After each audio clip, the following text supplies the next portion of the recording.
আপনার কি মনে আছে সেই দিনটার কথা, যখন আপনি কারো কাছে সাহায্য চেয়েছিলেন আর সে আপনাকে অবহেলা করেছিল? আপনার কি মনে পড়ে সেই মানুষগুলোর মুখ যারা আপনাকে বলেছিল, তোমাকে দিয়ে কিচ্ছু হবে না?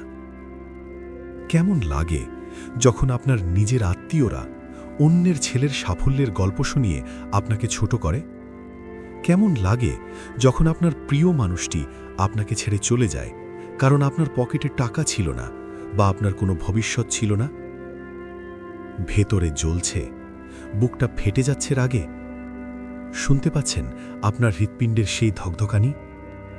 শুনুন, এই রাগটাকে দাফন করবেন না, এই অপমানগুলোকে ভুলে যাবেন না।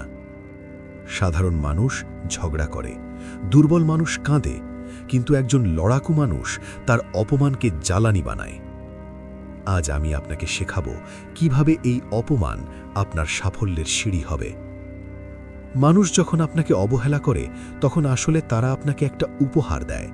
তারা আপনাকে আয়না দেখায়, আপনার বাস্তবতা। যারা আপনাকে ছেড়ে গেছে তাদের ধন্যবাদ দিন, কারণ তারা না থাকলে আপনি কখনো বদলাতেন না। আমরা কি করি জানেন? তর্ক করি, নিজেকে প্রমাণ করতে চাই। ভুল, একদম ভুল।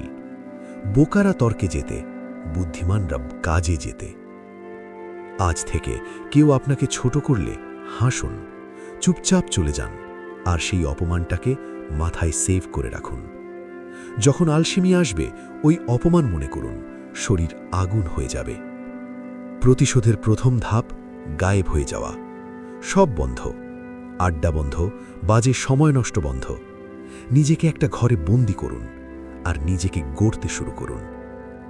লোকেরা ভাবুক আপনি শেষ, আপনি চুপচাপ আপনার সাম্রাজ্য বানান।